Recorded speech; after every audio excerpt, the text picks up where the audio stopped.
उनका आरोप है कि अगर बीजेपी को वोट दिया जाएगा तो बीजेपी और आरएसएस के लोग मिलकर संविधान बदल देंगे। इस पर आप क्या कहिएगा?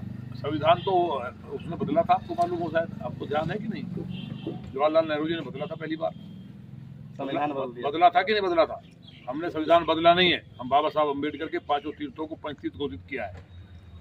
वो जो संविधान बदलने की बात कर रहे हैं नेहरू जी ने, 1 वोट मिली थी। सबसे बड़े वोट चोर कौन थे? नेहरू जी। संविधान के वो उस टाइम सबसे पहले जो वोट चोर पाए हैं तो राहुल नहीं, सुन लो पूरी बात, दोनों का जवाब, बड़ी आरोप लगाए, दोनों की बता रहे हैं। सबसे बड़े बीजेपी बोल रहे हैं कि बीजेपी जो है चुनाव आयोग के साथ मिलकर वोट चोरी करके सरकार बना रही है। अच्छा, तो क्या घुसपैठियों की वोट डलेगी? किसी एक भी इंडियन की वोट कटी है? हिंदू मुसलमान की नहीं कटी। जो घुसपैठिए जिन पर कागज नहीं है, जो बांग्लादेश से घुसा दिए वोट के लिए, उन्होंने सबसे बड़ा राष्ट्रद्रोह है।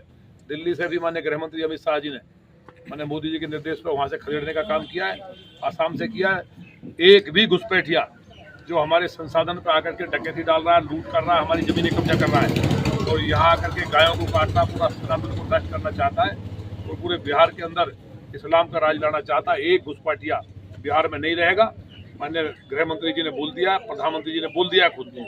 तो जितने भी यहाँ 2 करोड़ घुसपैठिए, उन सबको भगाया जाएगा यहाँ से, सबका खदेड़ा होगा। इसलिए उनको तकलीफ है। एक बात बताइए, ये वोट जो कटी है, एक भी आदमी बता दे कि यहाँ के लोगों की कटी है? क्या घुसपैठिया की वोट होनी चाहिए? तो जो वोट चोरी की जो कहानी है, वोट चोरी भी सबसे पहले नेहरू जी ने की। 15 वोट में से 14 वोट मिली सरदार पटेल जी को। प्रधानमंत्री उनको होना चाहिए। 1 वोट मिली नेहरू को। उसके बाद कौन बना प्रधानमंत्री? नेहरू। अगर सरदार पटेल बने होते, एक किसान माँ के बेटे, तो भारत का नक्शा पाकिस्तान नहीं होता, बांग्लादेश नहीं होता। ये जो अन्याय किया है कांग्रेस ने। 1975 में वोट चोरी किसने किया? संविधान किसने बदला? 1975 में तो यहीं से क्रांति हुई थी, बिहार की भूमि से ही हुआ था। नहीं, लोहिया जी और जेपी जी का आंदोलन अगर नहीं होता तो बिहार के लोगों को तो वैसे भी समझना चाहिए कि संविधान बदलने का काम इमरजेंसी लगा दी थी। लालू जी भी जेल में गए थे। तो जो राहुल जी कह रहे हैं या जो दूसरे लोग कह रहे हैं, तो राहुल की बात को तो कोई भरोसा ही नहीं करता बेचारे का।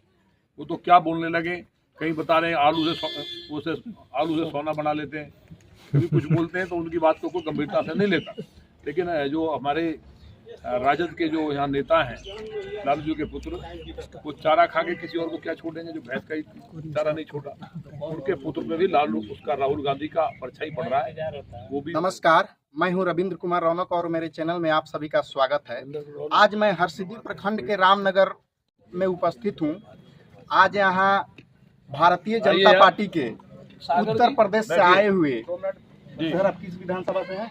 हम लौनी विधानसभा के विधायक नंदकिशोर गुर्जर जी आए हुए हैं। आज हम इनसे बात करेंगे कि ये उत्तर प्रदेश से चल करके बिहार के पावन धरती पर आने का इनका विजन क्या है। सर, बिहार आने का विजन क्या है? देखिए, हम प्रभु श्री राम, देवादिदेव महादेव जी, भगवान परशुराम जी की भूमि है उत्तर प्रदेश। लेकिन ये सबसे पवित्र भूमि इसलिए है कि यहाँ आखिर ब्रह्मांड की जो नायक है, जगजननी माँ सीता जी, उनका यहाँ जन्म हुआ है। तो हम तो अपने माँ के घर में आए हैं।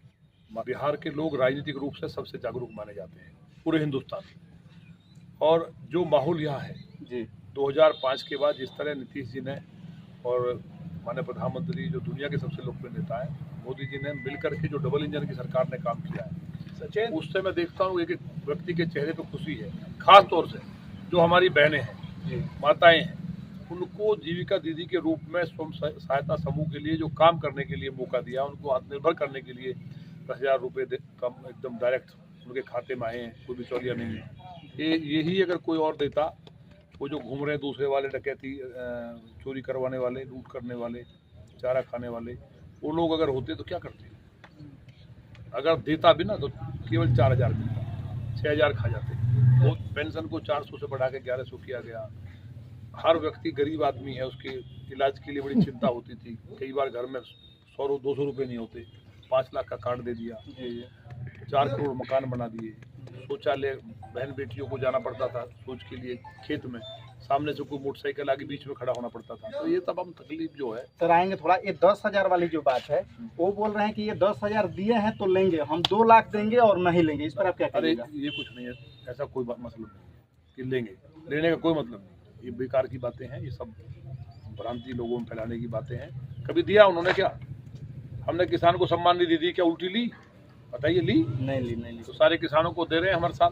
हमने जो कहा, मोदी जी जो कहते हैं, वो मोदी जी का मतलब है, जो बोल दिया उसको गारंटी है।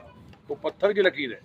इसी तरह से नीतीश कुमार जी ने जो सुशासन दिया है, अरे यहाँ बताइए आप लोग, 4 लोग खा गए, या डकैतियाँ, मर्डर, अपहरण, डकैती, अपहरण उद्योग बन गया था बिहार। उसको हमने शानदार करने का काम किया। नीतीश जी ने सुशासन दिया है, मोदी जी ने विकास करने के लिए, बताइए केंद्रीय विश्वविद्यालय बन रहा है यहाँ महात्मा गांधी जी के नाम पे। केंद्रीय विश्वविद्यालय की सोची किसी ने? वो तो यहाँ जो बता रहे हैं कि रोजगार दे रहे हैं, फालतू की बातें जो चल रही हैं।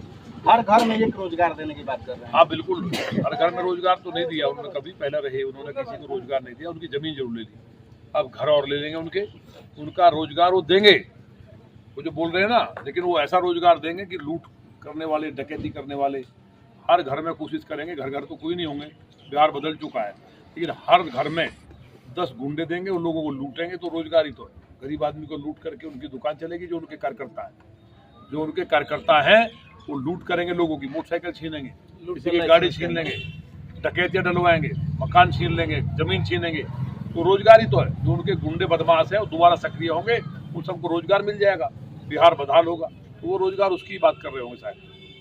क्षेत्र में घूम रहे हैं कृष्णनंदन पासवान जी के लिए, कैसा रिस्पांस मिल रहा है? रेस्पॉन्स तो ये है कि कृष्णनंदन पासवान जी ने बहुत काम किया है, और जो केंद्र और राज्य सरकार की जो योजनाएं हैं उनको लागू कराने का काम किया। उनका व्यवहार बहुत अच्छा है। विरोधी जो प्रत्याशी है उसका व्यवहार अच्छा नहीं है।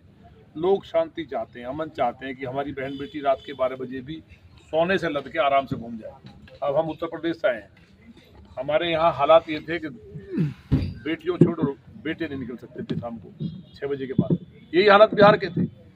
लेकिन आज सोने से लद के भी हमारी बहन बेटियाँ घूमती हैं। उत्तर प्रदेश में जाइए आप, राम जन्मभूमि का ऐसा मंदिर बन रहा है। 500 साल की गुलामी कौन बनाया? मोदी जी बनाई। तो संभव था क्या? 500 साल में हमारी सैकड़ों पीढ़ियां राक्षसों ने, मुसलमानों ने कत्ल किए, मारा, जौहर करना पड़ा, कितने हालात खराब हुए, लूट हुई लोगों के साथ, डकैतियां डली। लेकिन आज भव्य और दिव्य मंदिर बन रहा है कि नहीं? बन रहा है, नहीं बन रहा है? काशी जी जाइए, कितना सुंदर बन रहा है। अभी हम लोग इसको कॉरिडोर बना रहे हैं, सीधा राम पथ होगा, अयोध्या जी से सीधा जाएगा सीतामढ़ी है, वहाँ से अयोध्या से 2 घंटे में आप अयोध्या जाएंगे। अभी क्या हालात है वहाँ? जो कॉरिडोर हम बना रहे हैं 900 करोड़ रुपए से, वो कितना शानदार होने जा रहा है, इस इलाके की कितनी तरक्की होने जा रही है। तो कोई व्यक्ति ऐसा नहीं है जो अपने पैर में कुल्हाड़ी मारेगा। जो दूसरी पार्टी के लोग भी हैं, जो कार्यकर्ता हैं, उनके घरों की हमारी जो बहनें माताएं हैं, वो भी यहाँ के बदलाव के लिए, विकास के लिए एक तरफा वोट भारतीय जनता पार्टी कृष्णनंदन पासवान जी को देने जा रही है। जिस दिन ये डब्बे खुलेंगे उस दिन लोग हतप्रभ रह जाएंगे कि ये इतना वोट कहाँ से आया। क्यों? क्योंकि हमारी जो माताएं बहनें हैं, जीविका दीदी नहीं, अन्य माताओं बहनों ने जो यहाँ सुरक्षा महसूस की है, जो उनकी तरक्की की बात की है हमने, सरकार ने, उसको उनके सब ध्यान में है।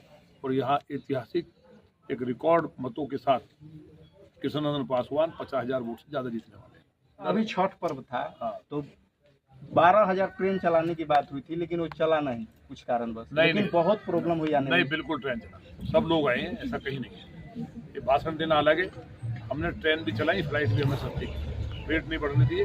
दूसरी बात, कुछ लोग कहेंगे पलायन बिहार, अरे वो लोग चले गए, वहाँ स्थापित हैं, वो यहाँ से जो चले गए वहाँ बाहर दिल्ली से वापस नहीं आ रहे, उनके मकान है, दुकान, उनके बिजनेस है बहुत बड़े बड़े। तो अब हम भी तो बिहार के यार, हम बिहार से गए थे कभी, अब हम वहाँ के जमींदार हैं, हमारे पास सब कुछ है, तो तुम कहो कि उल्टे बिहार आ जाओ।